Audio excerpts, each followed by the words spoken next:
Hi, this is Brian Ives from K&J Scraping in Milford, Michigan. What we're going to show you is a little instructional video on scraping. The first thing I'd like to do is show you the equipment that you're going to need to scrape. Down here to my right, the first thing you're going to need is obviously the scraper.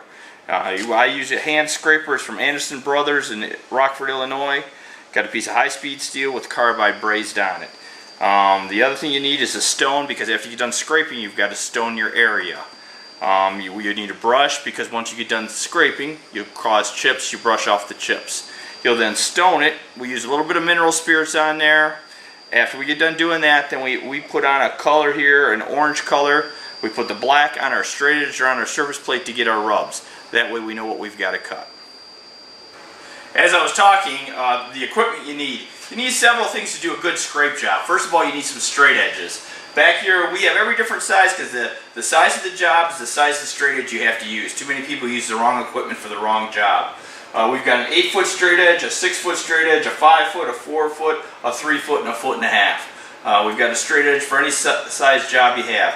This is our bigger plate. It's a 4x10 Starrett plate, grade A. It's a great plate for it. It does an outstanding job. And once again, you need the size plate for the size job. Over here on this plate, now we have another smaller plate. Once again, we have a crane under every plate so that we can keep our staff going. This plate, I've just got some parts for a high-speed Toyota spindle sitting on here, like that. This is a 3x4 plate. Once again, same size plate for the same size job. Over here, I have a variety of plates. I've got 4 different plates here too, for whatever size job we need. You need the right equipment for the right job. Here's one of the last things we need is all the equipment we need to check stuff. Really, the art of scraping is checking. You've got to be able to check whether you're doing a mill, an OD grinder, a surface grinder, a shaper. It makes no difference. You have to be able to check it. Some of the stuff we have in here, we have precision levels. I've got 4 V-blocks over here. I've got a set of 4 V-blocks. I've got a 60-degree V-block, sign plates, 3 sets of Joe blocks. I've got turkite back here. I can also put on turkite, a Rulon, any type of that material. Down here we've got 8 different blocks the same size, all kinds of checking arbors. Whether we've got a Morse taper, a Jarno taper, we've got a checking arbor for it. Parallel cylinder squares, 8 blocks that are ground the same size. I've got a 30-degree and 60-degree block over there for doing an angle head on a grinder. You need all that equipment in order to take your proper checks. Checking of the machine is the key to a good scrape job. It's not just scraping. Scraping you'll learn quickly, but being able to check and know the tolerances of the machine is what makes a successful scrape job.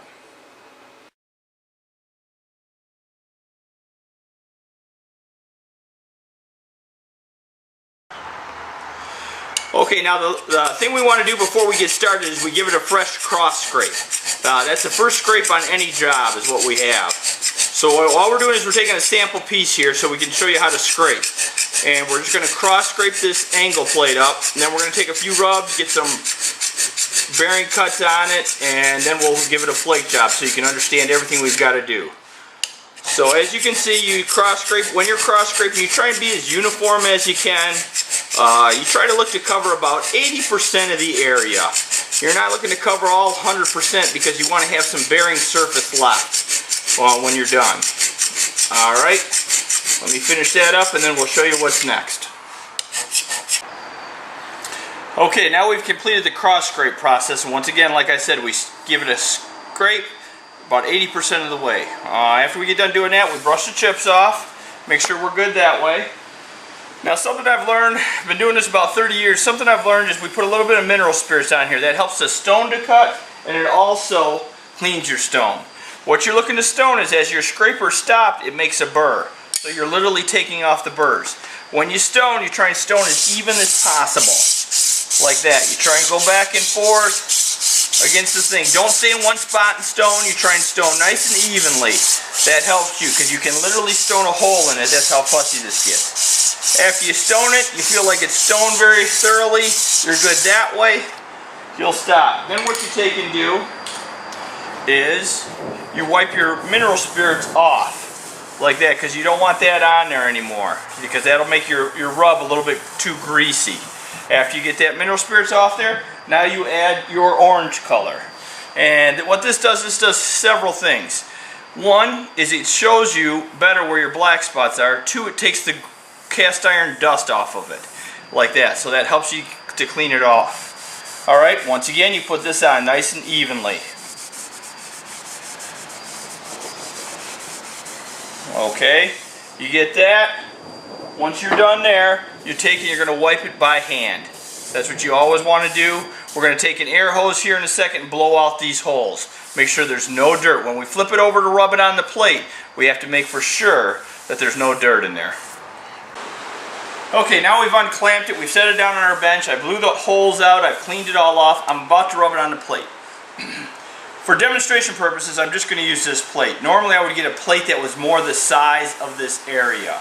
But what we're going to do is we're going to take it off. We'll take, and we blacked this up already over here. We're going to set it down and get a rub.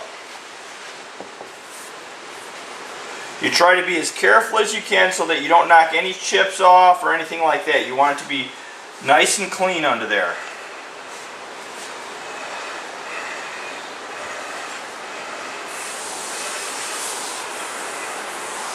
Now what you do is, two things you want to do. When you're taking a rub here, you can never take a rub and have it come off the edge of the plate. Like if I was to rub this and it comes off, that's really a false rub there. That's not a good rub like that. We want to always make sure that we keep it on the plate, that our job will always stay on the surface plate, or our surface plate, if we were rubbing it, is bigger than our job. These are things you've got to look for. You can really get into trouble if you have the wrong size equipment for the job.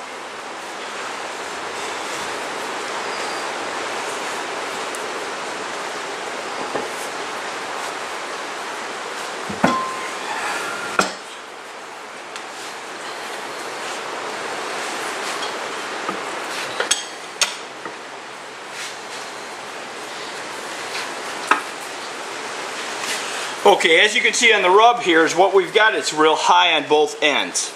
It's high out here and high from that. And that's probably because it's an angle bracket and we've used it a lot on clamping surfaces to hold stuff down. So that's what we've got. We'll go ahead and give this a couple of cuts and show you what it's like to cut that. When you're cutting it now, all you want to do is you want to cut your black spots. That's all you're looking to do. So we're going to come out here and cut accordingly.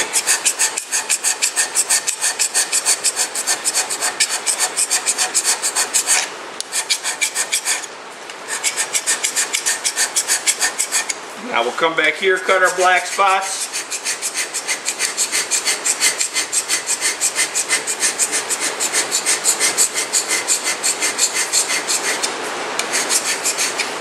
Alright, I'm going to move to cross my cuts. When you're cutting, every time you cut, you go a different direction. If you continue to go the same direction, you get what's known as chatter. Then your rub is a little bit different and your bearing won't come in right. So you've got to always cross your cuts when you're doing it. You cut one way and cut another way. Sometimes it's hard when you're doing spindles. We'll do spindles, we'll do workhead spindles, we'll do double disc grinder spindles here, and it gets hard to always cross your cuts, but you still got to try and do that, and over the years we've developed ways to do that. Okay, so we repeated the process. Once again, we cut it, we stoned it, we redded it, or put the orange on, excuse me, and then we rubbed it on the surface plate there and got a rub. As you can see, it moved out a little bit. It moves, and that's when it'll gradually start moving out. I probably we'll cut it and then we'll get it to hit fairly good, and then we'll show you what we've got when we have a finished cut. Right now, when you're taking this kind of cut, you lean on it pretty good. You'll see the smoke coming off of my scraper like that. That's just from pushing hard on it. Sometimes, obviously, you've got to do that in order for it to move.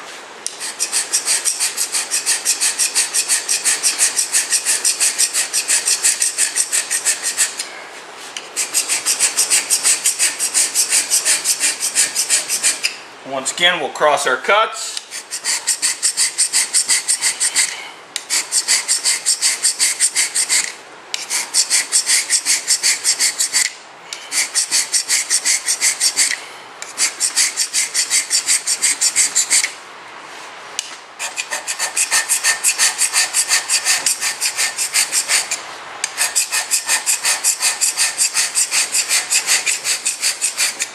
Don't be afraid to go around the bench too. Sometimes to cut from one side or the other, it makes it much easier. Hitting an edge, you don't want to slip off. That'll smack your knuckle bud good. Okay, so that now we finished another cut. Once again, we're just cutting where the black spots are. Now you take your brush off your chips, keep it as clean as you can. And obviously where our scraper stopped, we made a burr. Now we've got to go back and restone everything. Once again, I add a little bit of mineral spirits, keep things clean. Now when I stone, I try to stone just where I cut.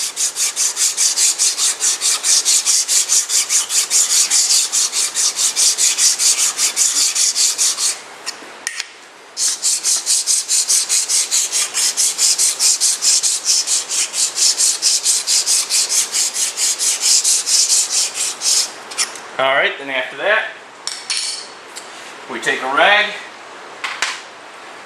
we wipe off that, and then once we get it, we put the orange on so that we're getting ready. Put the orange on here, and we'll get ready and take another rub. You repeat this process until you have black spots everywhere. Once you have black spots everywhere, then what you know is that your plate is flat. Now this is hitting the same as that, so now that makes it flat. Alright? Okay, as you can see now we've worked on it a little bit, and we've got it hitting fairly good. We're going to give this a finished cut, and then we'll show you what it looks like after that, and then we're going to flake it. Now the reason you flake it is for the oil pattern and the design. We'll show you a little bit of that. When you finish cut, what I always try to do is my last two cuts I try to go the same direction. Now, we try to make a little bit of a curly cue. You develop this over years of doing it. It's hard to do right out of the gate, but it's not that critical. The main thing that is critical is that you get it to hit good. That we're doing a good job that way. That your bearing is good. Once again, there's several things that can make it hit good. Is one, how well you stone it, what kind of stone you're using. Make sure your carbide's sharpened with the right wheel so you can take the proper cut. Little things like that really will help you. Obviously here at K&J we've been doing it 30 years where we've got an idea what's happening. Also, if you have any questions or anything like that, you can always give us a call here. We give classes. We can scrape anything. We've done boring mills, surface grinders, bridge ports, all kinds of stuff. You see, there's no smoke coming out of my scraper now. What we're looking to do here is we're just looking to get your black spots. And you're looking to cut them in half. You're not going to cut it where there's absolutely no black spots. You're going to take and cut them in half there and see what you have.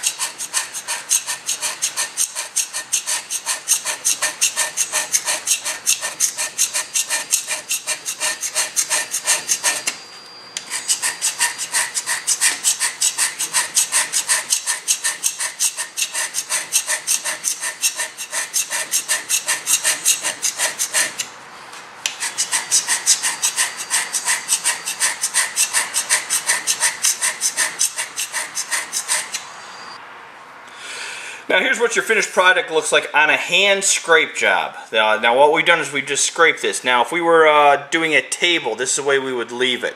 Right after we get done here, I'm going to put some red on here or orange on here, and I'm going to flake it. But that's what your curly cues go that way. My surface plate here is scraped by hand. Any cast iron thing like that. We can get real precise. When you're doing it with a hand scrape job, if you've got an end that was up like earlier, then you cut just that end. Or if you're machining it or grinding it, they've got to grind the whole thing like that. But that's what you're looking for. That's a hand scrape job you're looking at.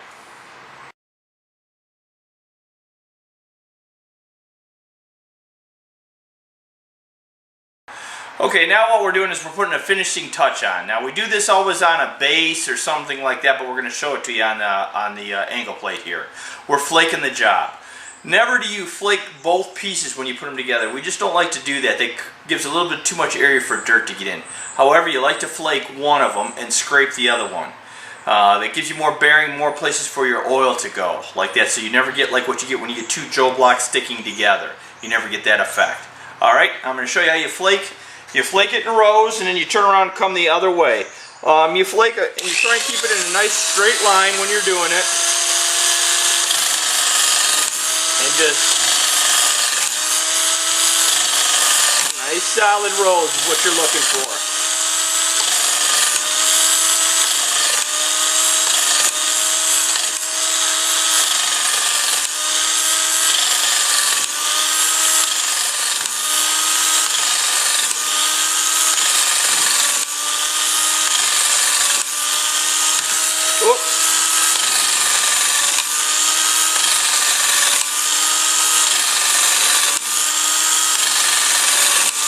It is always hard to get right up against an edge. You're trying to hold it on a little bit on the side to get it up against that edge. You got to apply nice even pressure going all the way across and keep it at the same speed. That gives you a nice uniform look.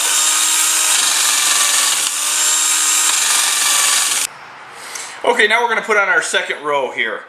Alright, once again I put this on, and I only put the orange on so that I can see my rows better a little bit when I'm flaking. Like that. It's not you wouldn't have to do this. I know a lot of guys that scrape that don't do it now, but that's just something I've got into the habit of doing. Once again, I don't know if I really went over this. Is a bi-ax scraper. Or bi-ax flaker, excuse me, not a scraper. They have scrapers too, but I prefer to hand scrape over the power scrapers. I've used them and I can use them, but I like the hand scrape a little bit better. It's a little bit easier on my wrist. But the power flakers, there's just no beating it. I can pound them in and I can push them by hand, but this just makes it more consistent and a little deeper. So we'll put the second coat on and then we'll clean it all up and we'll show you what a finished product looks like.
Now once again, you're all done with your flake job, but it's the flake, much like the scraper, causes a burst, so you've got to go back and stone the whole thing.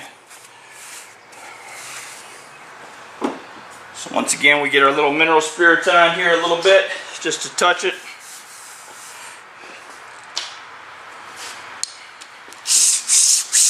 And once again, because it's finished, now you want to try and stone as even as you can.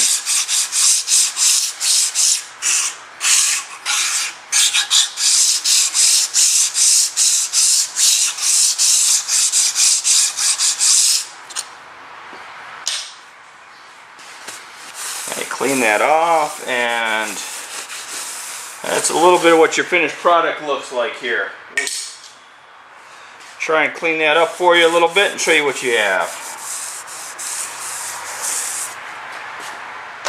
What you're looking at now is a fresh scrape job with a fresh flake job on there.